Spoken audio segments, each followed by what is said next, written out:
हम वहीं से शुरू करते हैं जहाँ हमने लास्ट छोड़ा था इसे। हमने बेसिकली दो तीन चीज़ें देखी थी। एक हमने कुछ डेटा टाइप्स देखी थी, लाइक स्ट्रिंग, नंबर और बुलियन। एक कंट्रोल फ्लो स्टेटमेंट सीखी थी, और उसके अलावा हमने ये कंसोल लॉग स्टेटमेंट देखी थी, जो कि बेसिकली अभी आपको अंडरस्टैंड करने की ज़रूरत नहीं है। जस्ट इसमें अगर कोई वेरिएबल या आप वैल्यू कुछ भी दें तो वो उसको कंसोल में प्रिंट कर देगा। इसी वीडियो में मैं एक और चीज़ भी बता देता हूँ, वो ये कि अगर आप इधर टर्मिनल में जाएंगे और न्यू टर्मिनल पे क्लिक करेंगे तो जो कमांड प्रॉम्प्ट है जो आपने इधर से ओपन की थी, वो आप एडिटर के अंदर ही ओपन कर सकते हैं। आपकी बाय डिफ़ॉल्ट शायद पावर शेल सेट हुई हो इधर से। ये मैं एक्सप्लेन कर दूंगा कि पावर शेल क्या है और कमांड प्रॉम्प्ट क्या है, लेकिन अभी आपको जानने की ज़रूरत नहीं है, तो आप इसी को भी यूज़ कर सकते हैं। ठीक है, तो इस वक्त आप देख सकते हैं मेरी लोकेशन जो है वो माई पीसी डेस्कटॉप प्रैक्टिस है। मैं इधर अपनी जो हमारी कमांड है जो कि हम यूज़ करते हैं अपना कोड रन करने के लिए, उसको इधर एग्जीक्यूट कर सकता हूँ। तो आज हम इस वीडियो में क्या सीखेंगे, हम लूप्स को सीखेंगे। लूप्स, जैसा कि शायद नाम से भी ज़ाहिर हो कि किसी चीज़ को रिपीट करना, उसको कहते हैं कि ये चीज़ लूप हो रही है, राइट। लैंग्वेजेस में लूप्स जो हैं वो काफ़ी ज़्यादा इम्पोर्टेंट होते हैं, क्योंकि कुछ डाटा टाइप्स जो कि हम फ्यूचर में देखेंगे वो यूज़ ही तभी हो सकती हैं जब हम लूप्स को भी यूज़ करें साथ। लूप्स को सबसे पहले सीखते हैं ताकि फिर हम वो वाली डाटा टाइप्स भी सीख सकें फ्यूचर में, ऑब्वियसली। सबसे पहले जो सबसे कॉमन और तकरीबन सब लैंग्वेजेस में अवेलेबल है वो है फॉर लूप। उसका कुछ आर्किटेक्चर मैं पहले बता देता हूँ कि फॉर ऐसे लिखा जाएगा, और ये तीन चीज़ें आपने लिख लेनी है। और सबसे पहले इधर काउंटर इनिशिएट होता है। लेट काउंटर, और इसके बाद जो पार्ट आता है वो कंडीशन आती है। मैं एक्सप्लेन करता हूँ ये सारी चीज़ें। काउंटर इज़ स्मॉलर देन 10, ठीक है, और उसके बाद काउंटर इंक्रीमेंट।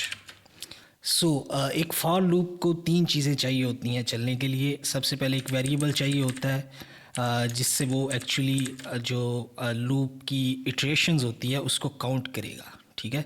इटरेशन कहते हैं लूप का एक बार चलना, ठीक है। उसके लिए हमने ये वेरिएबल उसको दे दिया, और फिर उसको एक कंडीशन चाहिए होती है कि कब तक लूप चले। हमने कंडीशन में लिख दिया ये काउंटर तब तक चलना चाहिए, ये लूप तब तक चलना चाहिए जब तक ये 10 से नीचे रहे, ठीक है। जो ही ये कंडीशन जो है ये फॉल्स होगी तो ये लूप स्टॉप हो जाएगा।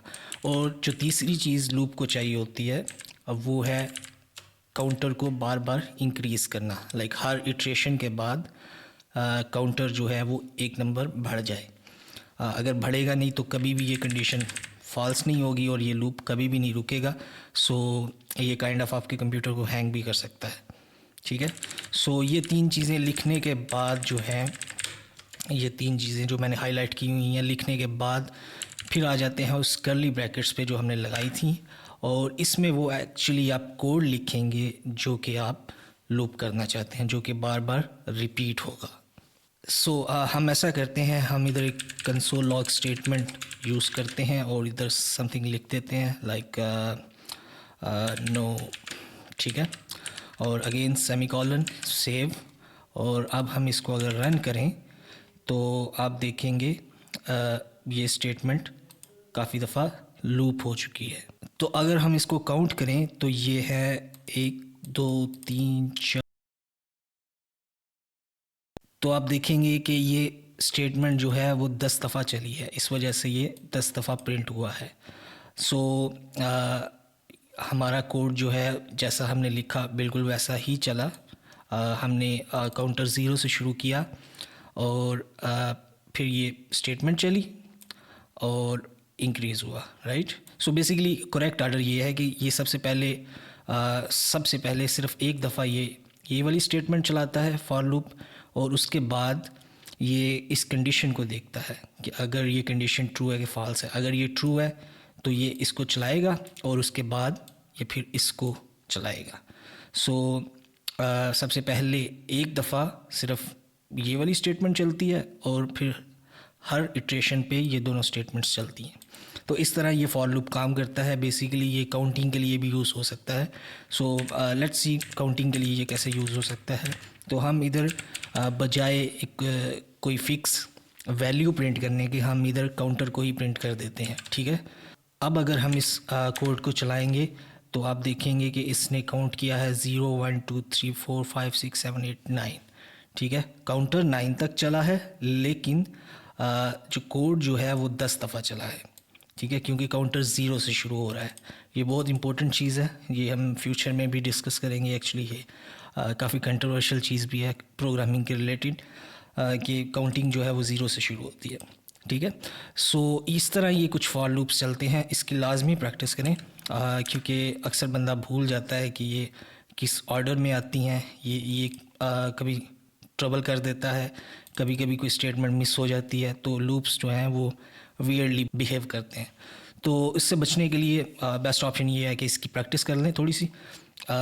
इस तरह कोई वेरिएबल बनाएं और फिर उसको टेस्ट करना है और उसको इंक्रीज़ करना है। ये 3 चीज़ें फॉर लूप को चलने के लिए ज़रूरी होती हैं।